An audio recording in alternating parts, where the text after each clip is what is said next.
Hello and welcome to the show.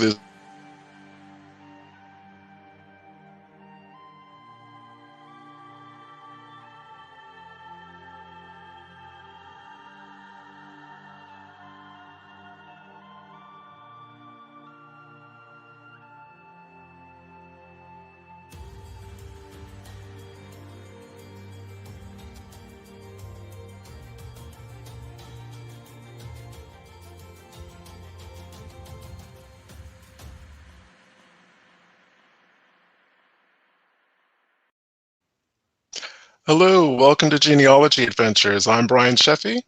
And I'm Donya Williams. How are you guys doing today? Hope you guys are having a brilliant Sunday, and as always, thank you for sharing the next hour with us. And today we have an amazing guest. His name is Kevin Borland, and he's the founder of Borland Genetics and has been writing tools to process DNA data since 2013.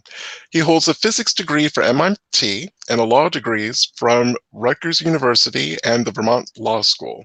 He's on the board of Mito Y DNA and has appeared on episodes of Relative Race.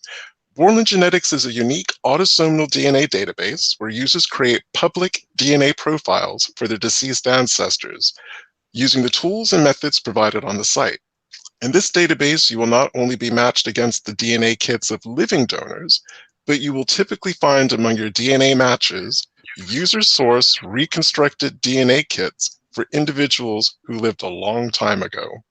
And I know you all have questions, and if you're following the episode on YouTube or Facebook, please leave your comments and ask your questions, and we will be posting them on the show, and we will be asking Kevin to answer that. So without any more delay, welcome to the show, Kevin. We're just so pleased to have you. Hello, and thank you for having me. It's a pleasure to be here. Yeah, I'm excited because, y'all know I'm DNA. What's the word I'm looking for, Brian? I'm DNA dumb. Let's just go there. Oh, you're I mean, not. no, I'm not, but I just so hate science. Like, I don't like science. And I think the reason why I'm so excited about this show is because Kevin's tools make science easy. So I like that because I can't stand science. I know again with genetic genealogy with DNA, there's lots of terminology to use, and there's lingo to use, and there's abbreviations to use. So I appreciate it can be confusing. Yes. So Now, let's I jump do right in. I do come from the science background, so I do love math and science. But I do understand, and I try to make it is a topic with a lot of science involved in it, pretty much just because genetics is a science, so it's but I try to make it easy to use as possible, and I've tried to put some fun things in my software that try to teach in addition to like providing services for the user, and performing reconstructions of ancestor kits and stuff, to try to explain as it's going along how it works and why it works. And the idea is that you should be able to outsmart whatever artificial intelligence is in there helping you out at some point, and you could do it on yourself. It's to empower you to learn how to do this stuff too. I like that thinking. And my first question for you is, how did you make the journey from a legal background into genetic genealogy? Well, Or that I was in all back to high school. I mean, I was in mock trial and stuff, so I love doing legal stuff. And also at the same time, I was preparing to go to MIT for science, and I had a high school teacher have us do a family tree, and that was the first time I've done it. Did something like that in high school. And the highlight of actually completing that project was spending a lot of time talking to my great grandfather out in Ohio about his family and about how it was growing up. He was born in 1906, so in a totally different time and place than I'm accustomed to. In rural Ohio, countryside, as opposed to me living mostly in New Jersey, New York metro area, Philly area and stuff. So I'd say the journey all began around the same time in high school, and I just kind of focused on different things at different points in my life. And Is there kind of a correlation between, because I see the legal system as being something that is very prescribed. There are very clear ways that you have to do things. There are very clear ways that you have to process things. Did that kind of structure and that kind of framework, is there any parity between that and working with DNA? I think it's helpful, but you know what? My main hobby outside of this is music, and I found that to be more helpful. You know, when you, especially about thinking about like, I just came out with a new tool yesterday that, you know, and a new feature for Borland Genetics, and it involves clipping segments of DNA into, if you can assign only portion of it as paternal and maternal, using like snap points and trim points and stuff. And it's just what you'd use in like music production software and stuff when I write my music. So I find but at the same time, also the science background, you know, I have another tool that decides if you have like two maternal segments in your, you know, visual phasing chart or something, based on how far the gap is between them, what are the odds that there are like two recombinations in that point, and that the, you know, that missing segment must also be the same as the surrounding ones. And that's the math I used to compute that is, you know, something I learned. It has to do with the potential well in quantum physics that I learned at MIT, and it just happens to apply to DNA. So I'm getting stuff from a lot of places. Well, it's funny that you even made that comment as far as your music being, you know, being into music, because music is math. Yeah. So I like math. And okay, so I'm gonna say this, but y'all better not ask me to do nothing. I sing, but I only sing for myself and when my mother makes me. So, you know, at family gatherings or whatever. Oh, don't you do it? Don't you know? Y'all know how that go. So, I love math, but science is just not my thing. But they Okay. do coincide, and it's so weird to me that I don't like it because of that. But yeah, you're right. They Mhm. definitely coincide with each other. But you might be more like me.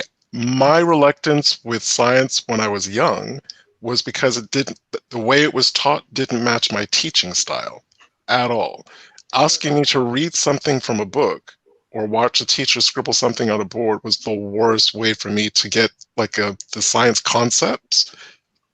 So that was my reluctance to it. And actually working with DNA has kind of brought me back into science. I feel a lot more confident with that. No, I'm not And like you. I just didn't like science. See, now That that's how I was with history when I was growing up, like in like grade school and high school.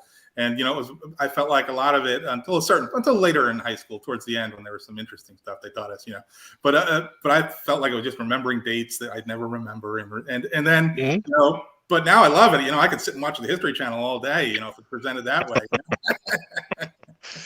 So where did the idea of the concept of Borland genetics actually come from? yeah. Okay, so I was an early tester of autosomal, and I tested me first, of course, and then I tested my mom because my biggest brick wall, if you'd say, in my family tree is my mom's mom. We don't know who she was. She died in Lithuania, and her husband came to the United States with kids. Don't even know her name, and I don't know if, you know, my great grandmother knew, because she died, you know, just shortly before I was born, so I never met her or anything like that. So I did my mom's, and then I did my brother's eventually too, and mostly looking for clues. My biggest hope was finding the hometown in Lithuania, where she would have been from. So then, you know, it was brand new technology back then, and you know, I got an inquisitive mind, so I decided to open up the raw DNA files. And I looked and I said, "Oh, this isn't computer code. It's DNA code, but it's something I could figure out." And I compared mine and my brother's and my mother's, and I came up with I used Excel, and I came up with a kit for my dad. And I wrote some algorithms in Excel to do stuff like that, and you know, to do matching and to do a whole bunch of stuff. You know, pretty much all the basic stuff at that time that was being done on the big websites. I had a thing that would, you know, make my computer smoke because it was in Excel and being done on a home computer. But so, and then my cousin Richard is really the family historian in the family. You know, he's my dad's mom's sister's son, and he really was excited by the fact that I had been able to reproduce, you know, his first cousin, my dad. And he's like, "Well, I'm going to buy you a bunch more DNA kits for like everyone in the family on his side, you know? And he did. And he's like, okay, now reconstruct our great, great, great grandfather. So, you know, as things went on, you know, I realized Excel was not the way to do it because it would take me probably years to do it in Excel. And even just for the compute time, you know, but plus the planning would be very difficult. You can't really visualize things very well in Excel. So my brother, he programs in Python. He does like financial stuff. So he recommended Python for me, and I wrote this desktop. I watched a lot of YouTube videos on how to code in Python because the last time I had done like computer programming, it was like my college thesis, which was in Fortran, I think, way back, Wow. not even close. But I knew the general concept of programming from school. So, and then I came up with a desktop toolkit, and that was about 3 years ago today. You know, I'm running a promotion on my site because it's Halloween is our anniversary. That's why some of my tools have funny names like the Creeper and things like that. And you know, that was still too slow for this project, but we were able to do the reconstruction he wanted for like one of them in like, you know, a couple months using that, where it would have taken years before. So the next logical step was we wanted to have more people join the project, so we wanted to collaborate. I started a website, and that went live a year later. And so on the 1 year anniversary of the desktop toolkit, we released in London the database and the current version of the software that's out there now, the website. And that has all the tools except for like maybe one that like nobody used in that was in the desktop, and it applies them to, you know, you can collaborate and you can do them online, and it's also a database for autosomal, just like any of the other ones that are out there. You know, we could have as many DNA kits as we want on there. Right now we've got like 10,000, I think, roughly. But we're looking to grow, especially as soon as this live convention scene comes back. But that's how it started. You know, it was just, well, if you could do this, well, why can't you do this? You know, for my cousin, and then it just took me about a year, but I got to it. Well, more than a year. And Jerome Spears has asked a really good question. So what is the difference between the suite of tools available on Borland and the suite of tools that are available on GEDmatch? Okay. And the main reconstruction tools that are on GEDmatch are like the phasing tool. I consider that a reconstruction tool because you're really, you know, you're reconstructing a half of your parent by subtracting out. You're doing what I did in my first experiment, basically, using that tool. You're removing the DNA of one parent from the children. And then they have the Lazarus tool there, which I call like segment phasing. So you can combine matching segments that you match with other people in the database to create a reconstructed kit. And those are two awesome tools. I mean, they're pioneering tools of DNA reconstruction, I would say. Mine, I have like at least 20 tools probably on the site. And I have a system, and that's really my main difference.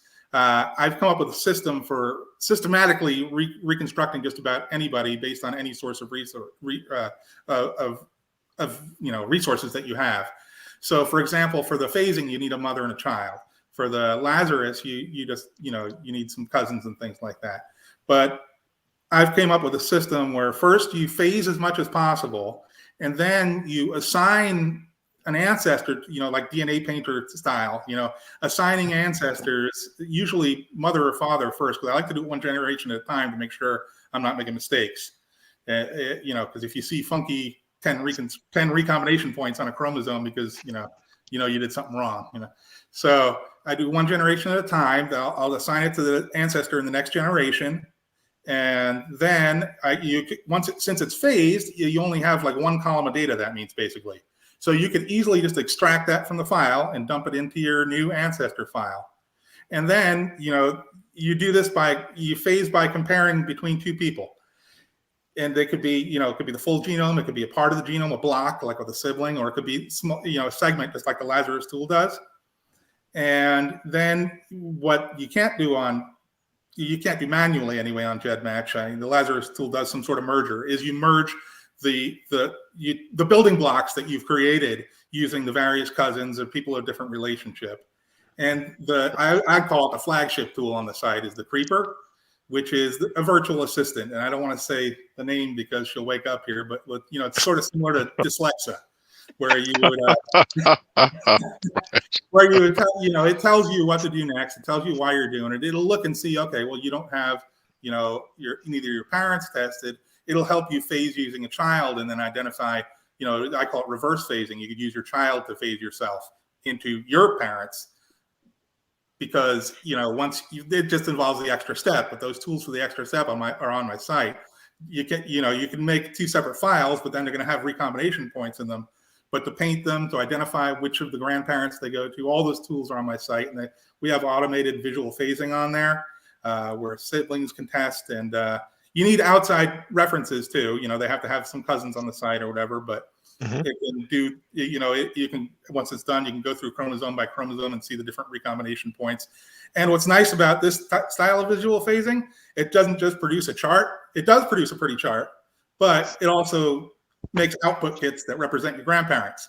So you'll have, 4 grandparent files when you're done with this visual phasing process that will be in the database, and they will yield matches just as if they had tested. Of course, it won't be 100% of their genome, but And see, that's what everything that he just said is why I love it. I've been on it, and I've been doing a little stuff on it and everything, but it's literally DNA for dummies. I mean, that's just the bed, just like the little books. That's just what it is. It's literally DNA for dummies, because all of the stuff that it teaches you how to do, it actually tells you, okay, do this now. Now do this. And you're like, oh, okay. And you can just click on, you can just keep it clicking and keep it moving. And you're doing the work that before, when you were looking at it, you're like, now what do I do? So that's really good, because a lot of similar sites don't give you that kind of support, and they don't step you through the process that way. So you kind of have to know what you're doing before you do it. Right. And I have the tools. Almost all the tools are free. There's a couple that are subscription, just because they actually require a lot of compute time, and I don't want to lose money if everybody's using them. But the main subscription tool is that automated assistant, though, because the site's got to fund itself somehow. Right. So my follow-up question to that is about endogamy. So Donnie and I are related at least 8 or 9 different ways, and we know that we're related more once we get out of the Carolinas. So how do your tools and your system kind of handle that? Okay, well, in some ways it can't, and in some ways it can. It depends on what the task is. I think the biggest way to ensure that endogamy isn't really getting in the way of everything is to be really careful and go back 1 generation at a time. So, for example, if you're phasing yourself against your mother or your father, it's not going to be into play, because at every allele, who you got everything from, because you've tested the other parent, right? So the idea, every generation further back is not going to be that precise. You're not going to know for sure if there's endogamy involved, whether you got it from the ancestor you think you did. So you just got to be really careful. You got to look at things like probability. Like I said, if there's a gap and you're not sure, and it looks like, well, I've got this little 7 centimorgan segment between 2 50 centimorgan segments, that's the opposite grandparent. Could this be right? And the answer is probably 99% no. Not that it's not a real match, but that's not why you matched that person. It's because you're related also in another way, and so it could be a little tricky. I mean, I'm part Jewish myself, and I'd say that's the hardest area for me to do genetic genealogy. I mean, forget about clustering, right? You've seen those clusters that are just like one giant square. So that can be helpful if you don't know, for identifying a genetic community, right? Because in a way, you're not really matching. The people that you match on there aren't necessarily because they're your close relatives. It's because their DNA is the tapestry of the founders of the population that you descend from.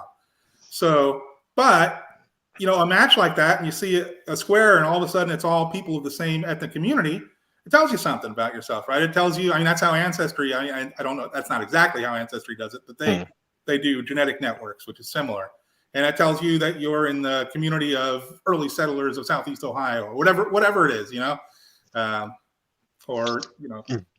But again, that's something that Donnie and I have to factor into when a DNA match pops up and they contact us. We're not really sure why we match or who our common ancestors are. We immediately look at the CMs and we, in the back of our mind, and I think it's subconscious for both of us, Donnie, and you can talk about this. We automatically assume that the DNA, the segments that are the CMs that are being shown are probably higher than normal for people who come from the part of South Carolina that our ancestors did, because there was so much intermarriage. There was like crazy amounts of intermarriage. And that's actually what Loretta Bellamy just said. She was like, how much do I trust DNA matches I see from a purposeful inbreeding family? Like, she's doing work up on a family right now that it's so great that you guys will probably see her on the show to talk about it once she's finished with it. But we really we deal with inbreeding so much, and then knowing why we have so many people. I mean, is that a possibility? Does DNA become overabundant because of the fact that you had two cousins marrying each other and it's over the top? Does that happen? Well, it I kind of mean, sounds yeah, like you're talking about pedigree collapse. yeah, and I think it depends. It depends on what the situation is too. I mean, I mentioned Jewish community before, and that's a situation where for probably thousands of years, or for a long time, marriage within the community is what created the endogamy. Not marrying your close cousin or anything like that, but just only marrying people that are within that community, and therefore, however many founders, even if there were 10,000 of them, the most diversity you could have in the gene pool is the DNA of those 10,000 people, even if you have never married anyone closer to than an eighth cousin for the last 500 years. And then, like what you're talking about, is recent times where there may not have been any endogamy up to a certain point, but then there was a bottleneck recently in the population where people settled in a certain area and had limited choice of selection of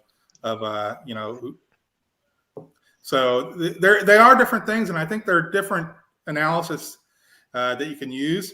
And I think it would be interesting, because at some point to find out whether or not the original population was endogamous. Who knows? I mean, if you could reconstruct someone that's back 400 years, will their matches look, to other people from that time that are reconstructed, look like, the endogamy that we see, the one big box, or maybe not, because the population at that point may not have been closely related. They may have been from very diverse parts of the world, or from, different backgrounds. So, Which again, for African, systematic, step by step, and trying not to make mistakes at any step. Which for African American researchers specifically is a fact. Whether your ancestors were enslaved or free, they were parts of very limited communities. There were only so many.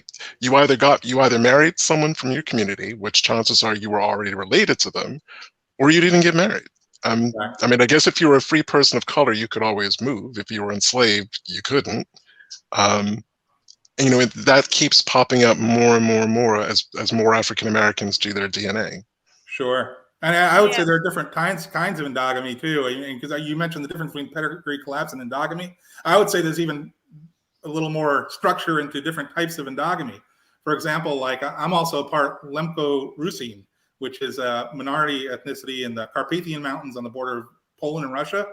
And they've got an interesting thing going on, because they were probably, from Ukraine area, or what's Ukraine now, and migrated west at some point very early on, before written history or anything like that. So there is some general endogamy in the population, because it probably did have a limited number of founders that had crossed the mountains, basically, right? Mm-hmm. And there were a different religion than the people on the other side, so they didn't really mingle with the Poles very much.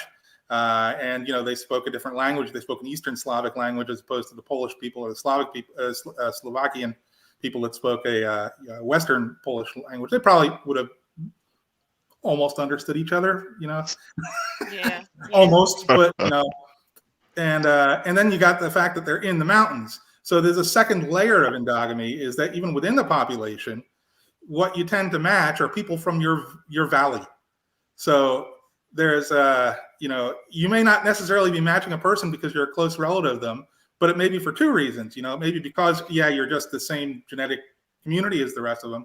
Or, if you look at trends within any particular of those boxes that, from a cluster chart, it turns out that they may represent a valley. And, each of those boxes may represent a different valley in the Carpathian Mountains that, it's going to have a lot of gray specks on the outside connecting them because of the outer shell of endogamy, if you want to call it, from the original bottleneck. But okay, well, that was my head that just went boom. But yeah, exactly. So, but those kind of population trends are happening all the time, and it's happening everywhere.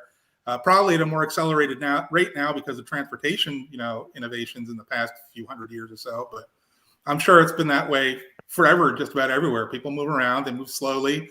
They get bottlenecked in certain places, either due to geography or due to, religious practices or due to, inability to communicate with your neighbors or being surrounded by water or anything, And as people move around slowly, we all may have been part of an endogamous community, 50,000 years ago for all we know. But diversity keeps increasing, almost like entropy in physics, as you go down.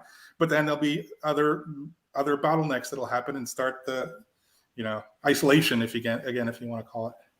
Well, Melvin Collier, he actually said he used the Lazarus tool and GEDmatch to create 74% of his mom's and dad. So he said he'll be able to do that to a great extent in here. Can you talk more about your tool that does that? Yeah, it's for creating a parent from living people.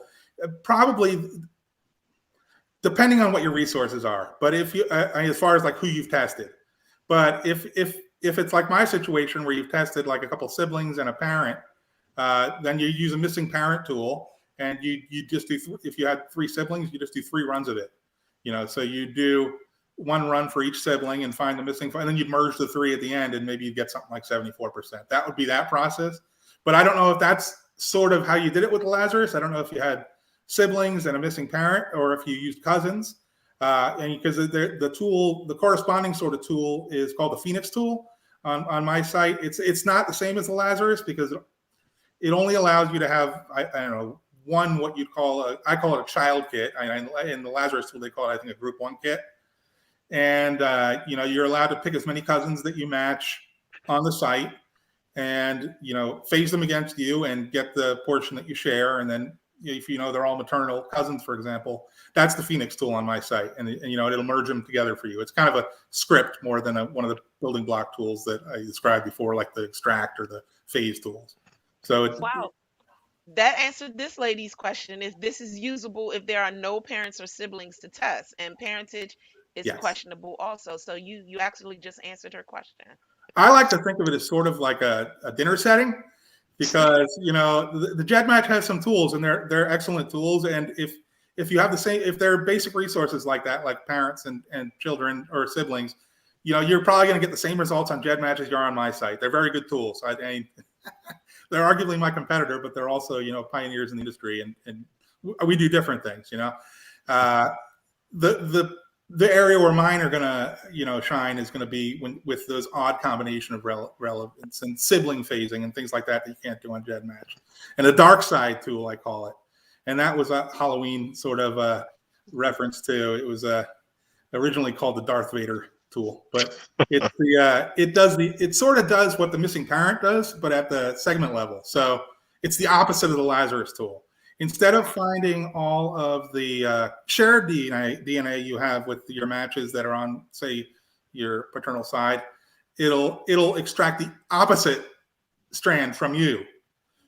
So it'll group. So if you put a bunch of maternal relatives in there as you'd call them group 2 in the Lazarus tool, but as your cousin kits in the dark side tool, it'll strip out the DNA that you don't match with them. So if they're all maternal, it'll strip out paternal DNA. So you could use a bunch of maternal relatives to create a kit for your father. And that's one of the things it could do that the Lazarus tool can't do. At least I honestly haven't used it in about a year because I've been like super swamped. But at the time I last used it, you couldn't do that. So we should have actually taken a bet, because I had a feeling that the small DNA segment question was going to pop up, and Jerome Spears has asked that question. Kevin, please offer your comments on using less than 7 cm segments or not, and in terms of relying on them, in terms of doing segmentation work. Okay. Well, I think there's a spectrum, right? I would not condone using 1 centimorgan segments for doing anything at all. I mean, even if you're looking at to see if it's the same ethnicity, you're going to be better off using other methods to find ethnicity or ethnic groups or anything like that. Now, as we roll on towards like 5 centimorgans, I wouldn't use that for anything except phase data, because what happens is at 5 centimorgans, you've got such a high chance, not that that segment's going to be distant or meaningless, but that it's not a segment. Because what can happen is what you're doing in a regular algorithm and a matching algorithm, right, is you're comparing your 2 strands of DNA against the other 2s. So what you're hoping happens, and this is when you have a real match, is that the match itself, the matching, what's registering as a matching portion of DNA is, say, all on your paternal strand versus all of your matches, either maternal or paternal strand. But what happens when you got like a 3 centimorgan strand or match, or what happens is what's really going on is it's crisscrossing. And like for a little while, what's more likely to happen rather is, with that small of a distance, is crisscrossing. So you may match someone else for a half a cent. You may match, if they've got 4 streams, right? So this stream may match this stream, the other person, for a little bit, for a half a centimorgan. And then this stream will match this stream. And then this stream might match this stream. And this stream might be matching this stream. As you continue up, it just, whatever, it's coincidental. And that's what, and that's going to happen with unphased data pretty much up to like 7 centimorgans. With phased data, I would say you could, if the algorithm is good, down to like 5 centimorgans. Anything below that, I would say is not helpful. And I know there's some issue with, I think, both Family Tree Maker and Ancestry have dropped their low segment matches. Honestly, I think with the Family Tree Maker, Family Tree DNA, they cut out like 1 centimeter X matching and stuff like that. And I think that is actually probably a service to their users who were falsely relying on it and thinking that, they match people maternally when they were actually paternal matches and things like that. I think it was throwing a lot of people off. As far as the 6 to 8 centimorgan drop from Ancestry, I kind of feel the opposite about. I'm not privy to why that decision was made, but I'm pretty sure it's financial. It costs money to store all this information and stuff. But if in their white paper they claimed they were using some sort of phasing, I suspect it's like microphasing, like basically giving weight to them. And I don't quote me on this. I don't want to. It's okay. Ancestry, I did it. But this is how I would do it if I was Ancestry and if I had access to 20 million DNA kits. What I would do is I would match someone and I see if they match. They had what looks like a matching segment at 7 centimorgans, but you can't really tell, or 6 centimorgans, but you can't really tell because the testing companies, the actual labs don't produce phase data. They give you a jumble of the 2 copies of your chromosomes in your file. So if I were Ancestry, what I would do is I would say, okay, well, this is picking up a lot of matches. I would take the largest match across that, alleged segment, the best match, and I would check out, what I called the dark side before. Does that match real people? Is that a real, is that a possibility for what the opposite copy of you and your match's chromosome, look like? Would it match real people? Or is it just totally made up? And if it is pulling matches from the pool, then I would weight that segment. It's phasing it against the cousins that you are alleged cousins and giving it a better rating as far as whether they really are your. And that's what I would do if I was Ancestry. That's what I think they probably were doing when they mentioned phasing in their white paper in terms of matching. I don't know for sure. Don't quote me on it. But if that's the way they did it, then I would have kept, I wouldn't find any problem with using those 6 to 8 centimorgan segments. I wouldn't recommend using anything below that. No. Mm-hmm. No. I don't expect you. Oh, go ahead. I have a quick question, and this is in GEDmatch.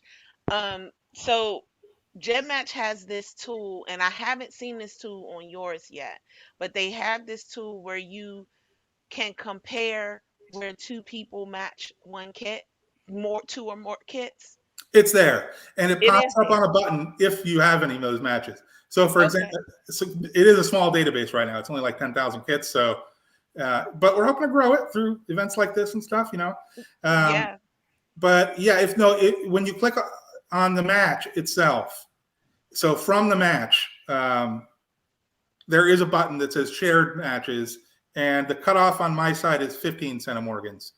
So then now with GenMatch, you can actually drop it if you wanted to. I don't for that one, but you can drop it to like 3. What if someone actually did drop their segments to like 3 centimorgans or 5 centimorgans? What then? Because one of the things that we have the issue with in Edgefield or in the 96th district is that because my mom is considered an Eve because she matches so many people Right, on okay. so many areas. And then there's another guy in our family who's considered an Adam because he matches everyone. So sometimes if we were to drop our CMs down to like 3 or 5 CMs, it would then pull in the matches that they don't show up when it's shared, but shows up if we drop it there. How, how do you feel about that?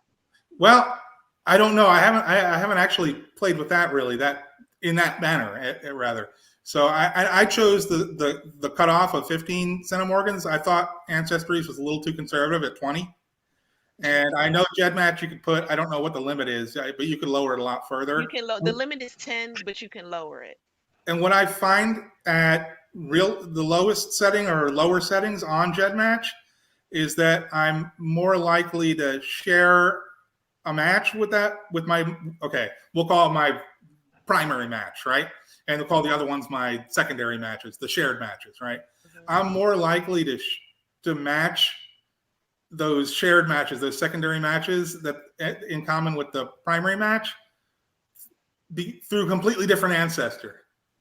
Doesn't mean it's not from the same community. It's going to be more likely if they're within the same community, right? Because there's going to be more coincidences within that community. So for example, if it's on my Quaker side of the family that was in the same part of Ohio for a long time, I'm going to have some false shared matches that aren't from the same parent. They're from the same ancestor, but it's going to be that they match both of us because they matched different people in that same community of related people, so you're not necessarily getting what you think you are if you lower the match too low. It's not necessarily because you have the same shared ancestor. It may just be because your shared ancestors may have been neighbors, and their descendants had kids. That's amazing. I very much appreciate you making me feel very smart right now. It doesn't make the data less valuable, though. You just got to know what the data means, right? I mean, it's not data it's nice that GEDmatch offers that, right? Yes, it is. It is. So we've had other questions. Brian, you want to do another one? I had to clear my throat there for a minute, so sorry about that. So kind of going back to the smaller CMs. Uh-huh. So I'm 58% European. And again, using South Carolina as a specific place, but also in Virginia and North Carolina, I was matching a lot of majority, if not exclusively, European descended people. And I was matching the same people that Donnie was matching and that a lot of people from that part of South Carolina were. But, and even though we might get the occasional 7 or 8 centimorgans, a lot of it was between, say, 6.3 to 7.2. Within that range. And again, reminding people, these were people who were either exclusively or majority European. The chance that was, and we were being told, well, that's just a false match. Now, the likelihood that an African American is going to falsely match someone who's majority European in a DNA matching site is either highly improbable or that service really needs to look at how it's doing its matching algorithms. It's got to be one. It's the latter. One or the other. Because I would think, it could go either way. And I think it's going to depend on which website you're on, to be honest. I mean, if they're using some sort of, like the type of phasing thing like I described, then I think you could probably rely on that a lot more. If they're weighted or thrown out, Ancestry is, famous for its timber algorithm. People don't like that it throws out stuff because sometimes it throws out good stuff. But, most of the time it throws out, it's false information. But not all the time, and it's a trade-off. And it's also, I'm sure, a business decision trade-off too, because I mean, the more matches you have, the more money they're probably, hemorrhaging on people scraping their matches from their website, from like third-party tools and things like that. But there are ways around that too. You could always negotiate with those people and like give them the data to use in their tools, or license their software and stuff, like MyHeritage did, right? But that's different topic for a different day, perhaps. But as far as the segments themselves, I mean, it's hard to tell in some ways because of the lack of transparency in the matching process, and it's it's expensive, to share your trade secret and have somebody copy it is probably why they do that. They don't want people doing that. My site uses phasing when it can. It doesn't allow you to set the threshold on the actual matching. However, it automatically uses a different threshold when comparing phase versus non-phase data. I don't know if the other testing companies and stuff are doing stuff like that, because they're not, it's hard to tell. How do you know? So it's really hard to answer that question without knowing exactly what's going on under the hood. Because really, I mean, basically what the three of us are saying is, just like a paper trail, just because a document has the same name as someone that you're trying to research does not mean that document pertains to the ancestor that you're researching. Right. So too with DNA. And like anything else, you have to do your due diligence. And as people's understanding of DNA gets better, hopefully they can do that better. That's a great analogy, and it's also one of the biggest plugs that I would have for a chromosome browser, is because it allows you to look at trends on the specific segment where the match is allegedly, right? So it also, that's one way to give a match more credence, is to look at what's on the other side of the match and see if that matches other people in the pool. Another way is to look at trends on a match. Are they all on your mother's side? They're all on your grandmother's side. If they're all from the same side, that certainly, lends some credence to the fact that's who you inherited that from, and that it's probably not a coincidence on the majority of the people that are on there that you match on that side.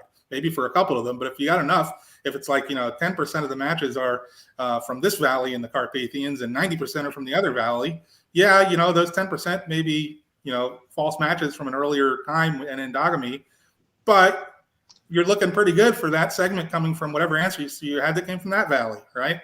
So you got to look at trends, and a chromosome browser really helps you do that.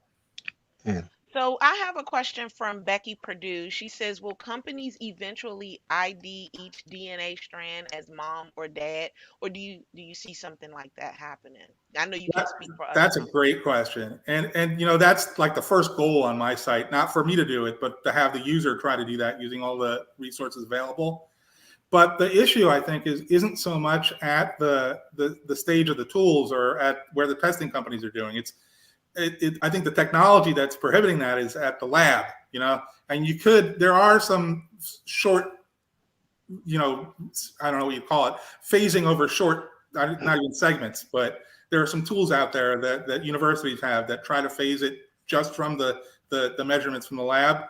But what's really going to happen, and I hope that it happens in the future, is that the way that the DNA is actually measured, at the point of measurement, you could measure, the paternal side separately from the maternal. And that technology doesn't exist right now. I hope it does someday. It would eliminate the need for a lot of these tools, But. Wow. Okay. We've got two great questions that just popped up. One from Melvin Collier. X-chromosome matching is deemed problematic. Does your program incorporate X-chromosome matching? It does. And I agree that the problem with it, I think, is there's twofold. One, they could sample a little better, and I don't know why they don't. Maybe there's just not enough diversity on the X chromosome. I don't know the science end of why they don't sample enough points on it, to be honest. But they don't. So that leads to not enough data points. So you're relying on less data when you're determining a match. So the solution to that is to raise the threshold so that you only look at, a certain amount of density of data points when you're making the comparison, which is what my software does. I'm not sure of any other way around it, given the data going in, right? And that's admittedly gonna eliminate some legitimately positive matches, but you can't tell if they are or they aren't, because the amount of data that they sample is really restrictive. But as far as the second fold of it is the inheritance pattern, and I think there's just a lot of confusion in how the X is inherited. A lot of people just consider it maternal, and they're thinking of from the old times when they had the mitochondrial DNA, right? That just goes on the direct mother's line. I hear a lot of people mixing up mother's side with mother's line in their terminology, and which is the difference between a maternal match and a direct maternal match that's only up that diagonal, that's straight up diagonal, right? So the easiest way to remember, I see they have these charts and stuff, and if you like visuals, that's great. The ones with the shaded different possible relationships that could be with the X. But the easiest way to just evaluate whether it's possible is just to remember that the X can never go from father to son. It could pass in any other way. So it doesn't. The X is not maternal because for a daughter, she has one from her dad too, which is paternal. That's very helpful information because it doesn't recombine. It's not compatible with a Y is, I guess, the way to look at it. So what happens, a recombination is when you switch grandparents on a because you'll have your maternal copy of a chromosome, and what happens is it breaks during meiosis. And your mom may have been passing you her mother's DNA, but then when it recombines or reattaches, it attaches to her opposite strand. So then she'll start passing you from that point on her father's DNA. That can't happen on the Y chromosome because you never have two Ys in ordinary circumstances, and it doesn't happen when you have an XY either, which is the male, whatever you call it, the configuration. So because they're not compatible. When the X breaks, it can't recombine with another section of the Y. So it's going to stay that same. It can in a few little areas near the tips called the pseudo-autosomal region, but it doesn't affect matching. It's which is good because that means that like two half sisters or half brothers or half children are going to two half sisters that share an entire X. It may be because it's that they have the same father and that father's X didn't recombine, in the next generation because it couldn't, had nothing to recombine with. If it recombined, it just kept on combining with itself and passed the whole thing intact. So X is very helpful information. You just got to know that it can never go from father to son. It can go any other way. So the X didn't come from necessarily your mother's mother's mother. It could have come from your mother's father's mother's mother's father's mother, but it couldn't come from your mother's mother's father's father. Stop there because you heard the word father 2 times. So that's the way to remember. Well, the other question was from Lewis Kessler, and he said, Kevin, how do your phasing results compare to the results from visual phasing techniques at GEDmatch? Hi, Lewis. I know Lewis. So. Okay. And the answer is I've only actually done a visual phasing project using GEDmatch data like once, and it got basically the same results. And I was very thorough using both. So it's not like one contradicted the other. There are going to be issues because, with visual phasing, there's the 2 parts on my system. One is the actual making the pretty chart, and that's going to come out basically the same, I think. It's going to just depend on how much data you have available to you. I could do a little more about that for those who are really, really visual phasing nerds. I'm using different logic rules, I call them. And one is the logic rules of visual phasing are horizontal parity, using what's on the next segments over to make predictions about what's between them. Vertical parity, using what's on the opposite chromosome of your siblings, on the same area to make determinations and call sides and things like that. And you use, what would you call it? Segment expansion. So that if you match a sibling along a certain region and you have a paternal match along that, and it's only an HI, if you only half match your sibling, so it's either on the paternal or mother side, you could extend that inference that it's paternal across that entire block. So those are the rules of visual phasing, from a computer analysis standpoint. And I've got 2 out of the 3 programmed in. And usually you don't have to do the other 3. It's going to make very, very little difference if you've gotten every single one of the possibilities of applying the other 2, which is what the automated tool does for you. And someday I'll add that 3rd one, in which case it will be, don't want to call it perfect, but it will exactly emulate the process of manual visual phasing that we have now.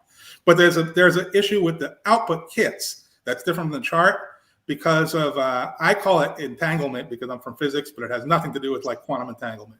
What happens is you can't use data from the shared, even on HIR, even only on a half matching, you can't use the in-phase data on siblings. And it's not because of that the data won't represent what you think it is. It's because of what exactly gets sampled and what's on the opposite chromosome on those siblings every time, that it's going to match people on the wrong side of the family. So it has to be excluded from. So there's what you see on the chart as being reconstructed visually is always going to be more than what you can get out in the actual phased ancestor file to draw matches from the match pool. Mhm. So it's kind of a really complicated answer, but I know Lewis, and I know he knows exactly what it is. So I've been struggling for 15 minutes trying to think of how I wanted to phrase this very simple audience member question. Because really, I mean, your service is for everyone, regardless of ethnicity or kind of, cultural populations. Can I But interrupt you real quick, Brian? Because yeah, first, go I ahead. just want to say you and I both were trying to figure out how to phrase this one person's question. And I Uh-oh. was looking at it and looking at it. So go ahead. I'm And glad you got it. it's nothing that's wrong with the question. It's such a simple question, It's but very it simple. requires some backstory. Yes. So again, for a lot of African Americans specifically, we have, the paper trail will run out for enslaved ancestors. Not run out, but they become more difficult to get. You have to figure out where they are. Hopefully they survived fire and all the rest of it. But at some point, our paper trail becomes more difficult. So we have to rely extraordinarily amounts on DNA. Mhm. Is there a tool or some tools on Borland that you think would be really beneficial for African Americans, specifically those with enslaved ancestors? Well, that's interesting because I mean, I guess in sort of a way, DNA is a little bit of a common ground, right? As opposed to how it's much more difficult in the written records, right? Depending on your background. Whereas for DNA, I mean, it's only going to go back a certain distance for everybody, pretty much. And I don't even know if Reconstruction would go back further than that time period that we're talking. Well, it's a lot closer than we tend to think sometimes, right? Mm-hmm. So yeah, I mean, you may be able to reconstruct ancestors that you won't be able to put a name to. I mean, I think that's a potential outcome, and I don't know if that's a good thing or a bad thing. I mean, but it is more, the way I like to think of it, and I guess maybe the way where I'm headed in the future with my website, right, is it starts out as just a tool to, you could think of a reconstructed kid as just a what do you call it, a filter. So to filter out all matches on that side of a family, and if you got merging them, then you're also combining the matches that you'd have among siblings or relatives, right? So it would be all of the matches on the side of but it's still just a glorified filter, right? But there's also, I think, something a little more to it than that, in that there is something inherent in like the DNA actual code itself. I mean, these things are program your body, right? I mean, they in a lot, and your experiences make you who you are, but so does your DNA, in different ways. So, I mean, I see an analogy too in like having a picture of your ancestor to having a part of their DNA code, in a computer or a file. It's something that that ancestor had, that they carried. You may not know their name. You may not know the name of the person that you have a picture of that's that you inherited from your great grandfather or something that they kept, but it's somebody in your family. And I see the site getting more in the direction of, I don't want it to be just like a bunch of numbers. What I'd like to have, and what it's starting to have, is with the profiles of the people you're reconstructing and things like that, and even with the segments I'll get into the segments, but with the profiles, I want it to be more like Find a Grave.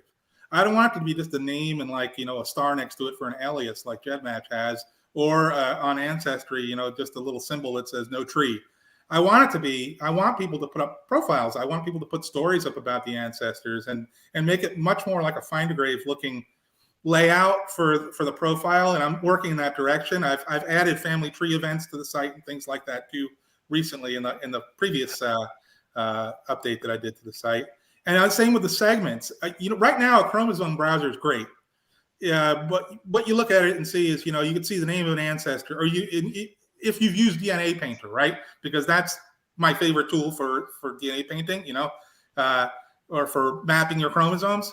But right now, what you see is, the name of your ancestor and the names of the matches to that ancestor, and it's very utilitarian information, right? It enables you to do things and learn things about your matches, predict things about matches that you don't know that are on the same segments, for example, right? But what it's not, what I think it should be, is like walking down the aisles of a supermarket, because that's what your DNA is, right? It's like two sides everywhere. And you should be able to, I want it to be almost like playing, what's that, Castle Wolfenstein game, or like the game where you like a first person shooter kind of game, where you're walking down the aisles of a supermarket and you're on this strand of the DNA, and you see like a museum. You see like all, if it's an ethnicity or you see the ethnicity of it. You see cultural exhibits from where you inherited that DNA from. You see pictures of the other people who inherited that same segment. You see like a map of how that segment has gone across through time to different places. I think that's meaningful. I think that's something additional. It may be a little fluffy in terms of, it's not what, the really hardcore non-genetic genealogists like, where they have to prove every single record, and whatever. But it's a storytelling thing, and I think it's ancestry communities, to be honest, are getting in that direction too, because at least they try to explain the migration route, perhaps, if they found it. But I'd like it to be like a little Disney World of a supermarket, where you just stroll down the aisles and you see where all your DNA came from and all the other people who had it, and what they may have went through because of the time period it may have been. So even if you don't know who it is or whatever, if you've extracted this stuff and you're able to use all the data that's available and maybe put something like this together, I think that has some sort of intrinsic value too. Yeah.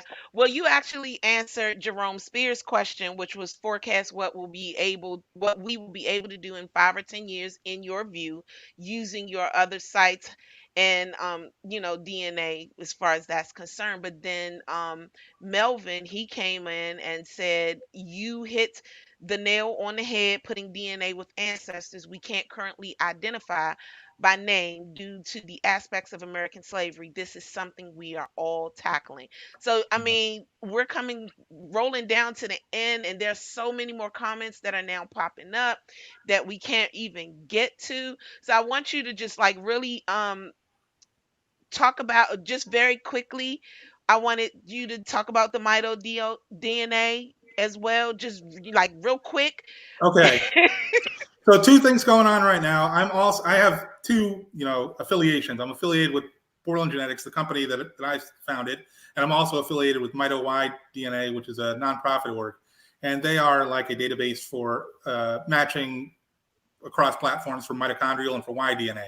And they're having a buckathon right now. So if you go to their Facebook group, it would be great. They're supported solely by the community, and they have an independent database for mitochondrial and Y DNA, and they're working on state-of-the-art tools to be able to use that data.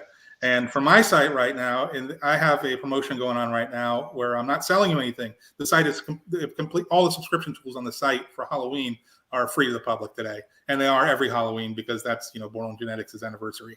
So there's still a few hours left. It's going off, it goes back to regular business as usual at midnight, But if you want to play around with it, today's the day to do it. Definitely. Your carriage will turn into a pumpkin tomorrow, but today everything's free. That's awesome. And just to let you guys know, there is a Borland Genetics user group on Facebook. So once you join them, make sure you join this user group as well. And Kevin is there and he answers questions. I love him.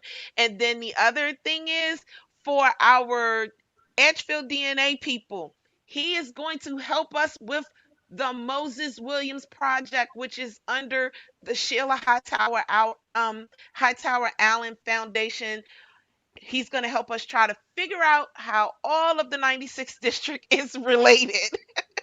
Oh boy. So this is going to be so cool. Just stay tuned. We're definitely going to work towards that. Yeah. So Brian, do you have any last minute things you want to say? No, because unfortunately we are rapidly running out of time. I don't even have time to introduce next week's show. Just to thank Kevin for your generosity in being here and sharing your knowledge. Thank the audience for joining us. Thank you so much for having me, and thank you to the audience too. Yes, this was awesome. This was awesome. So, okay, guys, we will see you again next week. Thank you so much for tuning in.